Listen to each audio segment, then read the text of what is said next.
বিজ্ঞাপন বিরতির পর আমরা ফিরে এসেছি আলোচনা দ্বিতীয় পর্বে কথা বলছিলাম Murad Qureshi so just a few points. Imran Bhai has mentioned the sanctions a few times, but who put those economic sanctions in place? It was undoubtedly Mr. Trump. He has been doing sanctioning everyone. There's not just the Iranians, the Russians, the Turks, you name it. No, but but true. But that's the cruelty factor of what's happening to the economy is quite clearly you can point the finger. And this, you've got to remember this is a civilization, and I mentioned civilization rather than nation state, that has been trading with India and China for hundreds of years. Now it's almost ceased because of these sanctions. They cannot sell their oil because it's all in dollars. That's the strain that they're under. And then who pulls out of the nuclear deal? Not Europe, not Iran. It was Trump and America by himself. And he has no geopolitical understanding of anything apart from his own personal interests, even above his own families. He sees himself very much in his own self. And it's quite clear one of the most fundamental things about him is how anti-Obama he has been. He was challenging Obama's right to be president by challenging his birthright. He challenged his what he did. I think we are quite clear about his dislikings for Mr. Obama. Sure, but that's something. It shows he's actually fundamentally he is a racist, and that's how he sees the world. With the Iranian nuclear deal, that was one of the few successes Obama had in foreign policy terms in the Middle East, the only success actually, and he fundamentally went there to dismantle it. That was his main motive, nothing more, nothing less, because actually it worked well for everyone, and the Europeans appreciate that more than anything else. How this situation has divided United Kingdom as well as USA in terms of... No, it's not divided. No. Politically we are seeing debates here in this country. Exactly, you're right. Yeah. It has changed. It's interesting, since last week we have heard Tory politicians now increasingly say, well, the nature of the alliance is changing, because actually something as fundamental as this, usually the British are involved. They weren't. Boris Johnson has confirmed that. His defence secretary has confirmed this. There's usually logistical Boris and his team is to some extent indirectly supporting Mr. Trump's action. They're trying to play it both ways, because ultimately, at the end of the day, politically, the main thing that they want is a trade deal with America, and they will have to jump over a lot of hoops to get that from President Trump. President Trump will push the boat out and get us to do things that we would never probably entertain. And let's see how the Tories deal with that. But in this military context, yes, historically, but in this context, it's not been played by the rules that were suggested earlier. And this is a different world. And in some ways, we're still nearer to the Europeans in our reservations. I mean, Merkel. Where did she go? Where did she go when she picked up the phone about it? She didn't phone America. She phoned Putin in Russia to find out what the hell was happening.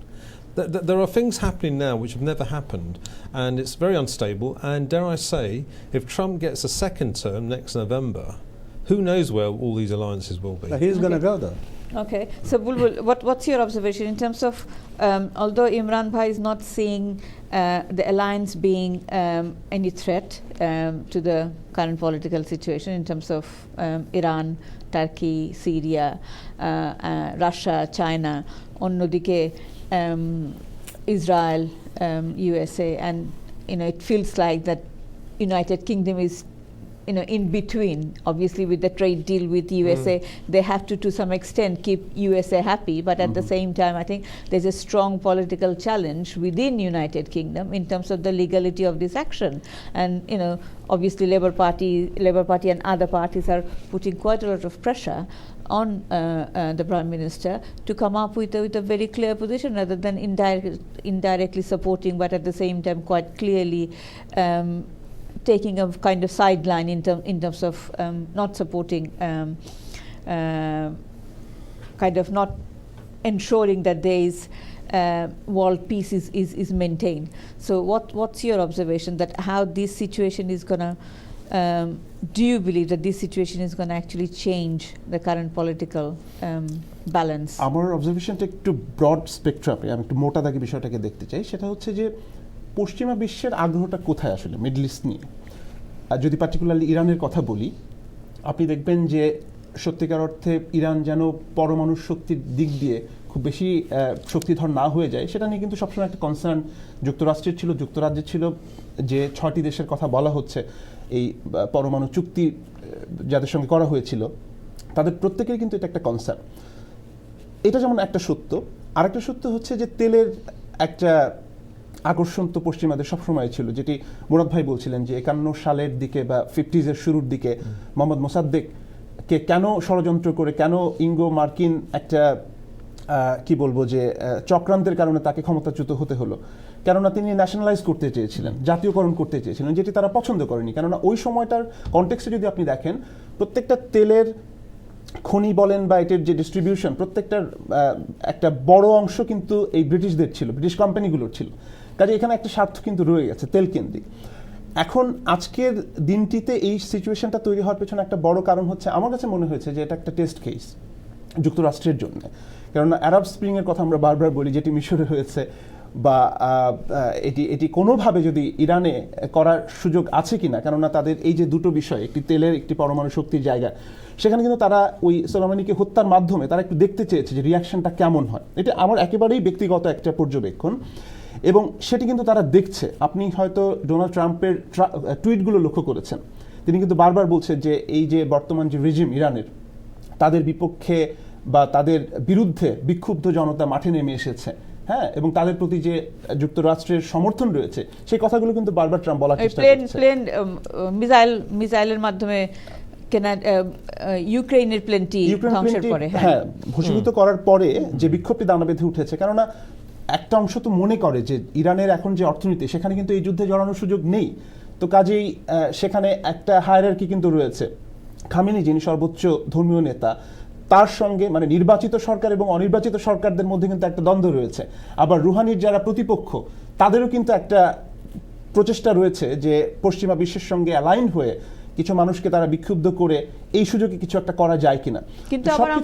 কিন্তু আমরা আবার তার জানা যায় দেখেছি যে প্রায় কত লক্ষ লোকের সমাগম, এবং সেখানে স্ট্যাম্পিডেও লোক মারা গেছে। সুতরাং ইরানের ভিতরে he is the second leader in Iran না, কিন্তু সেটি কিন্তু আপনি যদি আগের বিক্ষোভগুলো, যেটি 2008-এ সম্ভবত আরেকটি বিক্ষোভ হয়েছিল, সেই বিক্ষোভের সঙ্গে যদি তুলনা করেন, এটি কিছুই না, আসলে সেই তুলনায় কিছুই না। এবং এটির সংখ্যা নিয়েও কিন্তু বারবার কথা হচ্ছে, এবং president was there, this short guy, absolutely, এবং সোশ্যাল মিডিয়ার যে পরিচালনাটা, একটা পরিসংখ্যানে খুব রিসেন্টলি দেখা গেছে যে এই যে রুহানির বিরুদ্ধে বা বর্তমান রেজিমের বিরুদ্ধে যে প্রোপাগান্ডা হচ্ছে সোশ্যাল মিডিয়াতে, তার একটা বড় অংশ নিয়ন্ত্রণ করছে কিন্তু সৌদি আরবিয়া থেকে।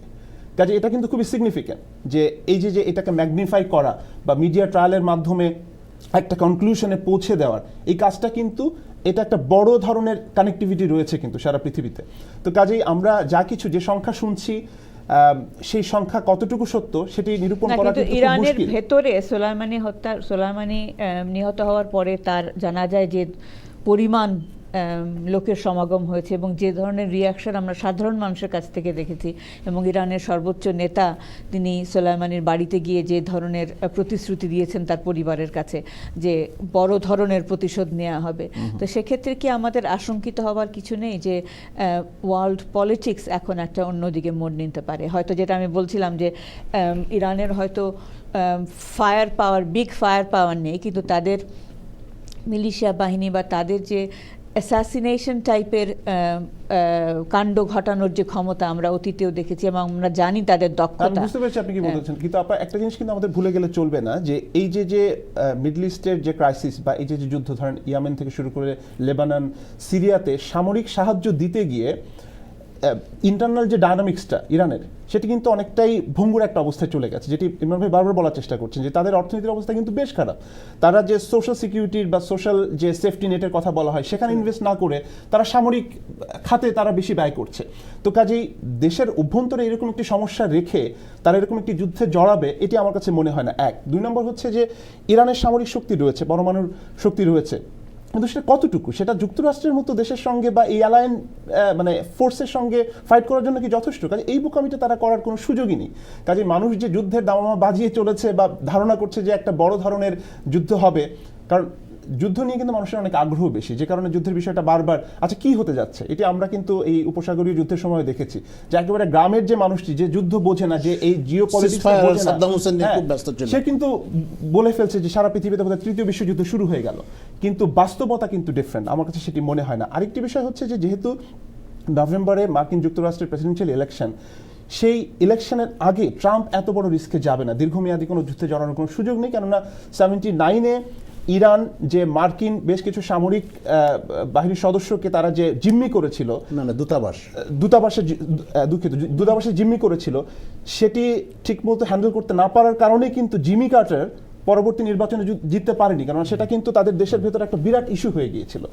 কাজেই এখানে কিন্তু ইরানের অভ্যন্তরীণ রাজনীতি এবং যুক্তরাষ্ট্রের আপকামিং যে প্রেসিডেন্সিয়াল ইলেকশন এবং ট্রাম্পের সামগ্রিকভাবে যে অবস্থা, তাতে করে আমার কাছে মনে হচ্ছে যে এটা এক ধরনের ফাঁকা আওয়াজ দুই দেশের দিক থেকেই। কেননা এটি মাঝে মাঝে করতে হয়, যারা সারা পৃথিবীতে আধিপত্য বিস্তার করতে চায় তারা তাদের শক্তিমত্তার এক ধরনের প্রক্সি ডেমনস্ট্রেশন করবে না, এটি তো হয় না, সেটি হতে চলেছে। আসবো ইমরান ভাই, আমাদের একজন কলার বোধহয় অনেকক্ষণ ধরে অপেক্ষা করছিলেন, আমি আন্তরিকভাবে দুঃখিত আপনার কাছে আসতে পারিনি আগে। কলার কি রয়েছেন আমাদের সঙ্গে এখনো? হ্যালো কলার, আপনি যদি আপনার টেলিভিশনের শব্দটি কমিয়ে টেলিফোনের মাধ্যমে আমাদের সঙ্গে কথা বলুন। হ্যালো, দুঃখিত, আপনি ফিরে আসুন আবারও লাইনে, অনেকক্ষণ অপেক্ষা করছিলেন আপনি। ইমরান ভাই আপনার কাছে আসতে চাচ্ছি। জি না, আমি যেটা টু এগ্রি উইথ বুলবুল, আমি মনে করি যে এখানে there are a lot of stakeholders because there cannot be a war with America in Iran.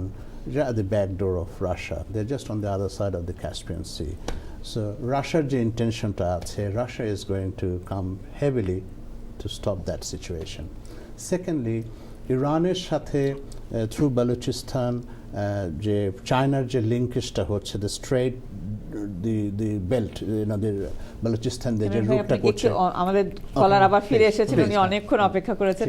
দর্শক কে রয়েছেন আমাদের সঙ্গে? Hello, this Abdul. জি আব্দুল, বলুন আপনার প্রশ্ন কিংবা মতামত। Yes, I would like to say, the Soleimani attack, it wasn't just actually Suleiman. There was maybe another about 200 people who were also killed by a drone attack. There was a convoy of cars and there was a shot at from the drone, which they couldn't defend themselves because they couldn't see where it was coming from, the firepower. So it was only just for them, and there was about 300-400 people. There was a shooting like on a video game, so which is very unfair because this is not the rule of this is not the behavior of a civilized country. They should try to maybe arrest him or put him in a trial or whatever. So it wasn't just Soleimani. Maybe 300-400 people were killed in that time, and it was like somebody shooting from a drone on like a computer screen. Okay. So they're shooting at people. I mean. Okay. Okay. So if I heard it right, you were saying that in that drone attack there were at least 200-300 other people, right, innocent people. Convoy of cars like with people carriers, and the drone was just shooting at them. Okay, so there were other people killed, as part of the drone attack, and you're saying that that's not the act, act of a civilized country like USA. Yeah, to shoot at people and the other people have no chance to defend himself or where he's coming from. Yeah, absolutely. I think I heard it right. But there was another Iraqi official who was killed, who was similarly a general in the Iraqi army. That was another critical person who was assassinated. It's 1 or 300 is all the same. We must, absolutely condemn that killing unilaterally without any trial or anything. Just go and kill someone. We mourn for that. But on the hindsight, you have to is a humanitarian catastrophe, right? We are promoting. No, but I think the callers. না, আমি যেটা বলতে চাচ্ছি যে আমরা condemn করছি।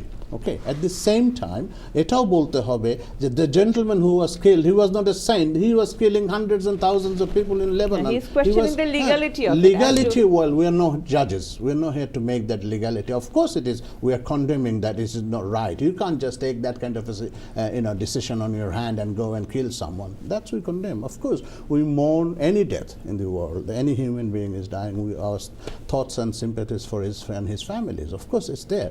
But so at the same time, you have to United you have to analyze. USA. You have to weigh things out.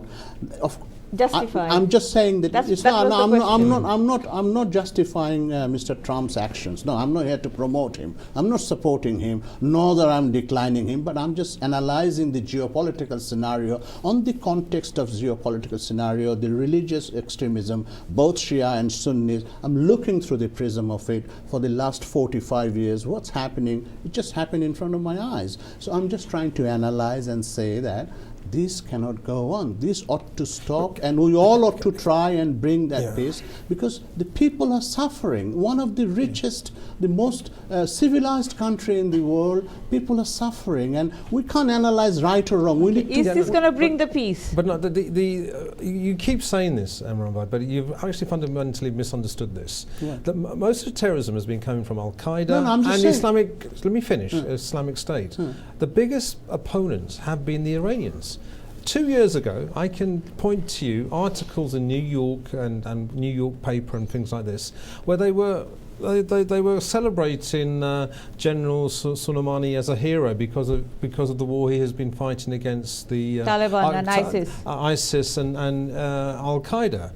What's changed? I very clearly said that the terrorism and the radicalization. The radicalization has all been, by and large, Sunni under Saudis. There's absolutely no doubts about it. If you and say so. you say that in the UK No, context. I'm not. In the UK I'm not context, siding anyone. No. Well, I have just got not. to get I'm your just analysis saying. right. No, If you're I'm going just around perpetuating this idea that the Shias are involved, I think you are fundamentally wrong. What is happening in Iran then? Well, that's an internal matter. Oh, is it? Yes. So what about Lebanon? Well, Lebanon is actually What is another happening thing. in Yemen? What is happening in Yemen Iraq? stuff, What is yeah. happening in Listen, Syria? the terrorist So targets- what is happening with Hamas? So Shias are not involved in that. No, the Shia elements, the dissident groups in those Both places are of them, things. They've always both been of them outside are in the it ring. together. We have to look at it in a different perspective and to say that, look, this cannot go on in the name of religion. Religion of Islam is a peaceful religion.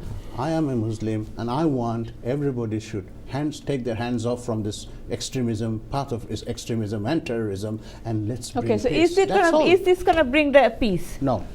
No, I mean, look. Fundamentally, look. I wish we were not as oil dependent as the world economy is, but we are, unfortunately, and a lot of it comes from the Middle East. Interestingly enough, the Americans aren't dependent on oil anymore from the Middle East. So why they're getting involved in the extent that they are now baffles me, because they can produce their own oil supplies through fracking and what have you. So I would have thought it's time for them to reproach.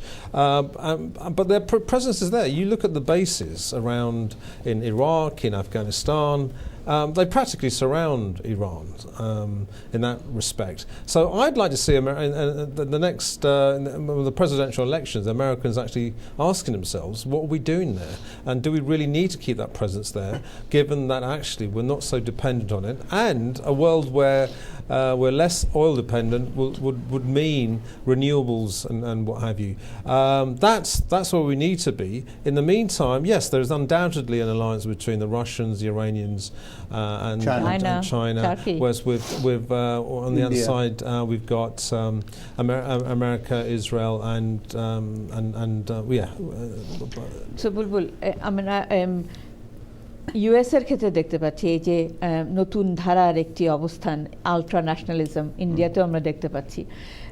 পাশাপাশি যেটা বলা মানে president Donald ট্রাম্পের যেটা প্রধান বক্তব্য আমরা শুনেছি যে this general Soleimani, Qasem Soleimani, he was a threat to humanity, he was a threat to USA, people of USA based in various kind of, within that context. So with his departure, are we going to see the peace in this region or in kind of geopolitics? I don't think so. There is no straightforward answer to this. আমার কাছে যেটা মনে হয় যে এই যে বলা হচ্ছে তাকে থ্রেট, এটা তো ট্রাম্পের একটা বড় ধরনের প্যারাডক্স। মানে তিনি একবার তাকে হিরো হিসেবে পোর্ট্রে করছেন, যেটি বোধহয় না, প্রথমে কিন্তু তাকে বলা হচ্ছে যে তালেবানদের বিরুদ্ধে সে ফাইট করেছে এবং নিউ ইয়র্ক টাইমস এটি নিয়ে কিন্তু প্রতিবেদন এসেছে। আইএস এবং আইসিস এবং তালেবানদের বিরুদ্ধে এবং মাত্র কয়েক বছরের মধ্যেই আবার দেখা গেল যে সেই হচ্ছে তালেবানদেরকে বা আইএসদেরকে পেট্রোনাইজ করছে, মানে এটা তো একটা খুব স্বাভাবিক অবস্থান হয়ে গেল, খুবই সেলফ কন্ট্রাডিক্টরি। এবং যদি তর্কের ক্ষেত্রে ধরে নিই যে সোলাইমানির ওই কানেকশন ছিল এবং ইরান আইএসদেরকে পেট্রোনাইজ করছে, তো সেটাকে অ্যাড্রেস করার দায়িত্ব ট্রাম্পকে কে দিয়েছে? মানে এটি তারা যখন দায়িত্বটি নিজ হাতে তুলে নিয়েছে, ওই দেশের অবস্থা কি হয় আমরা ফিরে জানি। আসবো ছোট্ট বিজ্ঞাপন বিরতি পর। দর্শক আমাদের সঙ্গেই থাকুন, ফিরে আসছি ঝটপট।